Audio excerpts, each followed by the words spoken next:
institutional gatekeeping of a sense. You know, there is this, for example, when I am sourcing images on what I want to include in the app, oftentimes those images are not owned by Black folks. They're not owned by Black institutions. And so what this means is that I then have to go and ask permission, you know, oh, do you mind if I use this? Or if you don't mind, how much is it? There may be a fee attached to it. So that was really a struggle for me. I'll be quite honest with you, probably the main struggle. And not because they weren't willing to cooperate or work with me, although some of them may not have wanted to. Um, but really, I think the main struggle with that for me personally was just knowing that we, meaning Black people, did not have control of those images. Renaissance Man here. Go ahead and like, subscribe, and turn on notifications to get more content from this channel. Hi, everybody. My name is Deah Berry Mitchell, and I am a food writer and historian. And I also created the Freedom Trail Origins app that is available now. Thank you for being here today. So, would you tell us a little bit about your just vast professional background? Mhm. Sure. So it's funny, most people wonder, how did I'm enrolled in a PhD program now, studying history. But my background did not really look like it would lean towards history because initially, when I got my undergraduate degree, I graduated from Southern Methodist University and I received my degree in physiology, of all things, and sport management. I thought I wanted to go into kind of behind the scenes, either be a sports doctor or do something behind the scenes with the Texas Rangers, or one of the many fabulous sports teams that we have here in Dallas Fort Worth. However, I was actually laid off from a job during that time. And so after that happened, I kind of fell back on, what am I going to do to source income, to supplement my income during this time after the layoff? And I ended up, of all things, cooking. People knew that I liked to cook. And just like a lot of, I think, for Black folks in particular, we have a history of relying on our talents that have usually leaned towards like doing service work in the kitchen and things of that nature. So it just felt natural to me. I was not a trained chef or anything of that nature. But so I started hosting out of my own apartment and teaching people how to cook. So fast forward, I then started a position. I was offered a position as a culinary instructor at Williams Sonoma. So I started doing that, but while I was prepping to teach my first class, um, I really felt uh, I felt like I wasn't adding enough to the conversation because really I wasn't confident. That's what it was. And so I was insecure because the other culinary instructors had this rich training background and they had grown up and knew a lot about the culinary industry. And I didn't have the same background as them. And so, in order to kind of compensate, I ended up overcompensating because I started studying everything I could about the meals that I was going to be preparing for people. So I wanted to know where it originated, what was going on in the year that it came out, what influenced the different spices that were used. And that kind of began my road into studying history, specifically about food history. And then that led to my developing this, which I'm not sure I mentioned, that led to my creating Soul of DFW, which is a bus tour. And the bus tour is a combination food and history tour. So I was like the first person back in 2018 when I created it to call it a cultural immersion tour because I saw it as not just being a way to look into the lens of Black history by looking at food, but then also we're going to visit historical sites and give people history in that way. And then also blending in other cultural elements like music and art, all these different forms that I really appreciated. So that is what Soul of DFW is. That's what kind of led to those tours. And that's what started my love affair with history. And then somewhere in between that time, I was asked to start food writing. And so I wrote a book, published a book, and someone who had gotten their hands on a copy of that book just happened to be the food editor for the Dallas Morning News. And she asked me, "Hey, would you be interested in food writing? I really love your voice." And that's what happened. So, started food writing, and then the rest is history. What's the name of your book? So, the name of the book is Cornbread and Collard Greens. So, you can find it now. That's the first edition. I'm currently working on the second edition. So, if you hold on to those coins, I'll be releasing the second edition shortly. And what inspired the name of the book? So I wanted to do something that reminded me of home, but also something that reminded me of the foods that I grew up eating. And so cornbread and collard greens was as close to anything that I could think of that would be just a beautiful title that would pay tribute to my ancestors, specifically my grandmother, and my mother's, because those are the two people that I think have influenced two of the people who have influenced me the most um, in drawing from my culinary background. So, what type of foods do you like to prepare the most? You know what? The type of foods that I love to prepare would probably be I don't have a favorite, to be honest with you, Hassani, because I love to make homemade pastas, which, as we know, is Italian, but I also like to make Japanese foods. My grandmother has passed away, but one of my grandmothers, my paternal grandmother, was Japanese. And so that was my way, although I never met her, that was my way of kind of connecting to her from beyond, I guess, was just learning about that heritage and visiting Japan a few times. So, yeah, I like a lot of different foods. Yeah. What made you pursue your PhD? Um, I was interested in pursuing a PhD because I knew that I wanted to go and develop the skills that would be required in order to have me really understand history from a whole new lens and a different perspective. So I'd been doing the tours since, like as I mentioned, 2018. And to be honest with you, I wanted to grow. And I know not everyone requires a PhD to grow in a specific subject matter, but it's one that I feel like really benefited me, not only as an entrepreneur, but as a scholar. I'm able to research things that I probably would not have thought of researching had it not been for the PhD program. And I've met a lot of really great people along the way. So for example, just recently, I was connected with Stephen F. Austin's family, his descendants, and they offered me a position as a researcher. So that's like some of the freelance work that I do kind of on the back end of stuff. I get to meet really cool people that you wouldn't think I would cross paths with ordinarily, but through the mentorship and the foundation that I received from University of North Texas with the history program, I'm meeting some really fantastic people. So, what sparked the Freedom Trail Origins Act?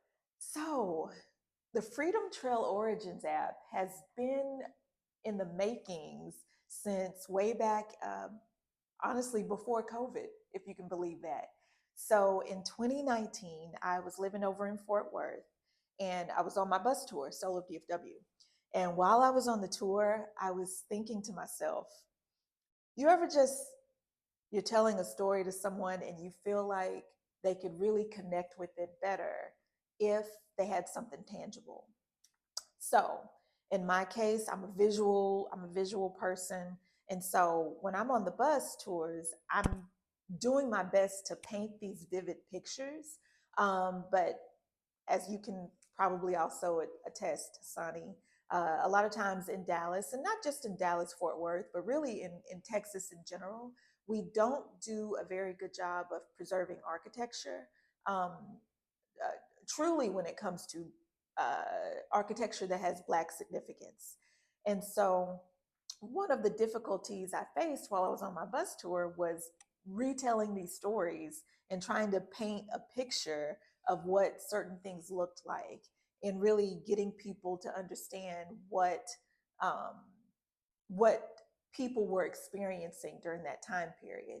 And so I thought to myself on the tour back in 2019, man, I wish I had like a mobile app that would bring these stories to life so that I could use it maybe as a supplement for the tour, so that when I'm painting these pictures, they can pull up this app, and then all of this rich history would come alive in front of them. So that was the original idea for it. And after many years of kind of rejections and being told no about this, then kind of not really as heard of project that combined augmented reality, because not a lot of people were talking about it back in 2019. And so I kept pushing and pushing. And I met a few people during that time. I made some connections, pitched it to the city of Dallas in 2020. So, right when we were coming out of COVID, I made a few connections with the city of Dallas, and I pitched the concept to them, and it didn't work out at that moment. And so, to be honest with you, I was really disappointed because I thought the app was going to be out a lot sooner, uh, but it didn't. And things happen for a reason, and I'm grateful for that because I put the app out of my head. I started living my life as we know now. I enrolled in the PhD program at UNT, and I just forgot about it. And then 2 years later, so now fast forward to 2023, I believe it was, um, John Spriggins, who was formerly at the South Dallas Cultural Center, reached out to me and told me that they were accepting bids for a project that would eventually lead to a mobile app.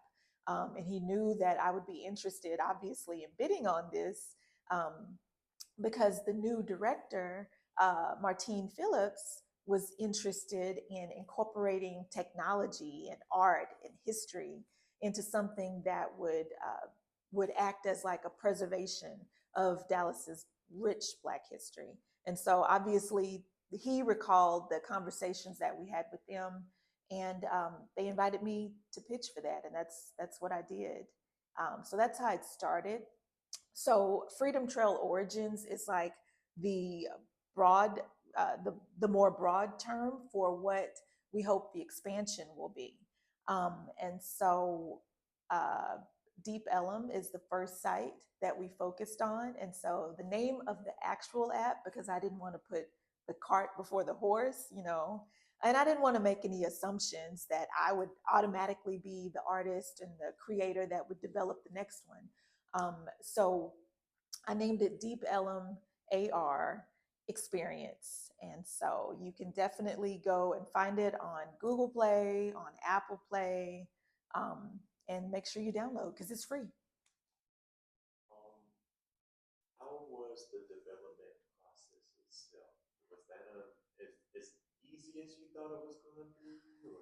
You know what? The development process, I'm not sure what I thought, to be honest with you, in the beginning stages. I knew it was going to be pretty difficult. For one, I am not a developer, so I want to make that part clear. So I had to actually go out and find the developers that I wanted to work with, and I found a magnificent company that I began working with. Dev House Agency. They were a tremendous resource and really great. I really connected with them because they were a local company, number one. They're located, not far, they're actually downtown. And then secondly, they had just a really long history of doing mobile apps that were centered in some type of culture, and not only that, they did gaming apps. And so I was looking to the future and thinking how I might be able to incorporate gamification into a mobile app so that it would interest not just adults, but also, children. And so that's what kind of led to our relationship. As far as the challenges, I would say the main challenge was not number one, not speaking the same language, because as a historian and a writer, I would not know what they were talking about sometimes. But luckily, I was very open to communicating with them and honest, and shared with them that, hey, you're going to have to take baby steps in explaining certain things to me. And they did. They were really, really thoughtful in the suggestions that they made. Um, yeah, and then sometimes some of the other challenges were, I probably had three challenges. So that was one. A second challenge was being a writer, but then also historian. A lot of times I would want to just pack it full of information. But they are looking at the aesthetic side of things and telling me, like, that's very text heavy. Nobody's going to want to read that. It doesn't look good. And I really struggled with that, because how do you put all of the, it's like trying to put history into a tweet, you know? And it's, some people have that gift. Um, but I really pushed to put more in there. And so that was one, that was another challenge. That was the second challenge. And I guess the third challenge was really not even with the development company or anything like that. It is this, which I'm not sure if you've talked about before on your show or not, but there is this kind of, I'm struggling trying to find the words to articulate it, like institutional gatekeeping of a sense. There is this, for example, when I am sourcing images on what I want to include in the app, oftentimes those images are not owned by Black folks. They're not owned by Black institutions.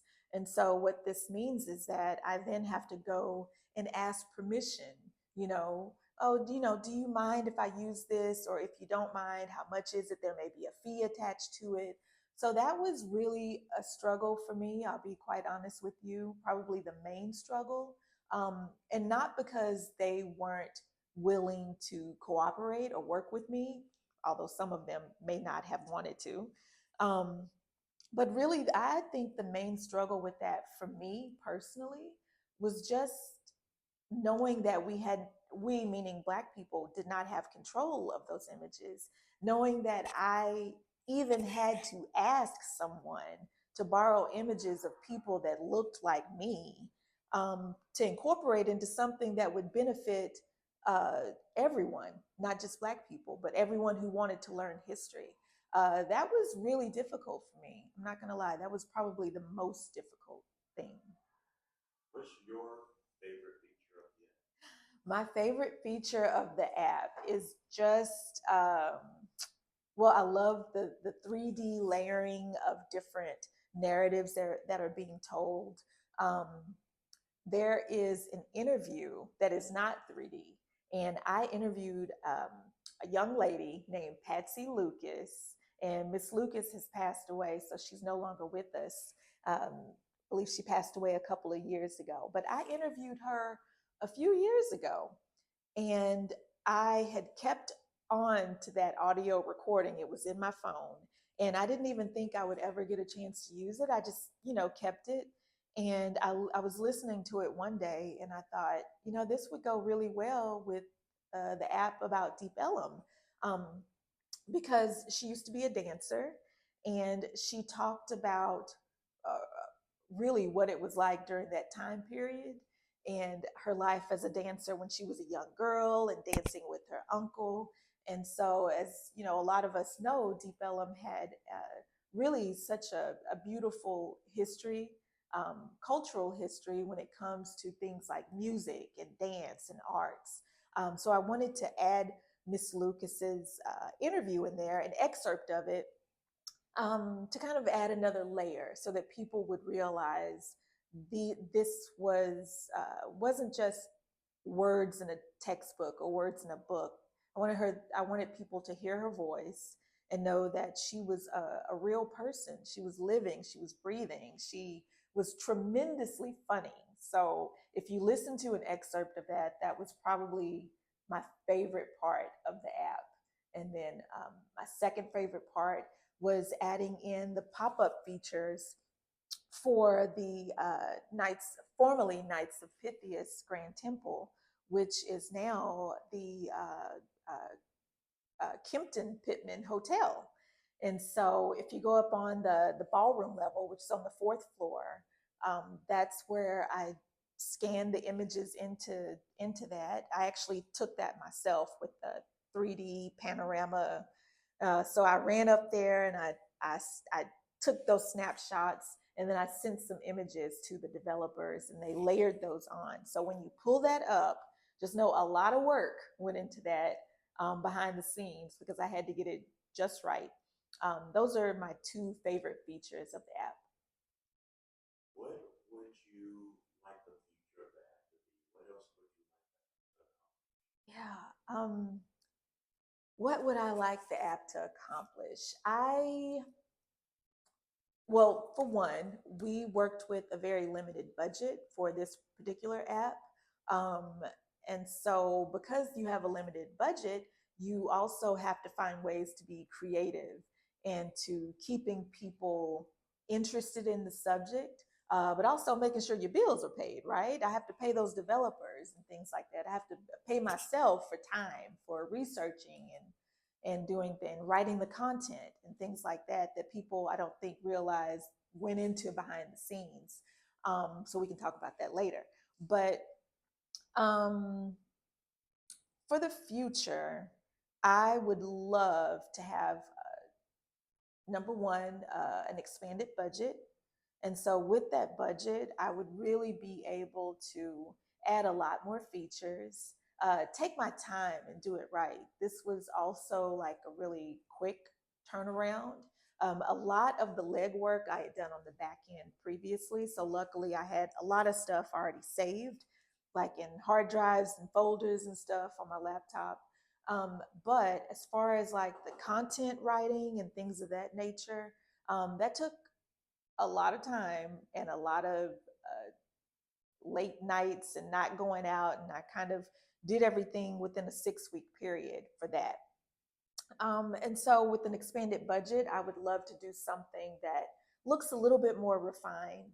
Um, take my time working with the developers and do something that would wow people. So, um, for example, when you're on the app now, Deep Ellum AR, it's pretty simple. You know, you can scroll down and it goes in a chronological order. But hopefully, in the future, with the app as it expands and we add on different sites, you'll be able to engage more with those figures. And so, what that means is that you can, let's say you can pull up a person that you want to talk about, and then they'll be standing right there, and then you can go and stand beside them and take a picture. For example, Juanita Craft. um, I would love, that would be a dream of mine, is to do something that involved the craft home. And so you would then pull up this image, a 3D image of Mrs. Craft, and you could stand next to her, take a picture, send it, put it on social media, child, do whatever you want to do. So I would really love to engage with history in that way and just make it even more relatable to people. And outside of the app, what is your next big thing that you're working on? Oh, my next big project was number one, finishing my degree because I'm tired. Number two, I kind of referenced writing another book, so I'm excited about that. I'm finishing my dissertation, but I would love to turn that into an expanded version of cornbread and collard greens. And then, because I know more now, I've done a lot more research. And then I also referenced having this freelance position working for the descendants of Stephen F. Austin and being able to really meet a lot of different people that I wouldn't have necessarily crossed paths with. And it allows me to stretch my researching muscles and expand outside of Black history. You know, Black history is beautiful, and it's a way that I connect personally. But I also realize that Black history is just one part of the story, and I want to be able to tell all of these stories. In order to do that, I have to learn from other people and work with other people. And so in the future, I look forward to finishing up those projects and then expanding the app and just doing a lot more fun stuff. Deah, thank you for sharing your creativity with the audience, Thank you. and the work that you've done is phenomenal. Thank you. And keep doing what you're doing because folks like you are very much needed. I appreciate it. And thank you for what you do. Thank you. That's a wrap.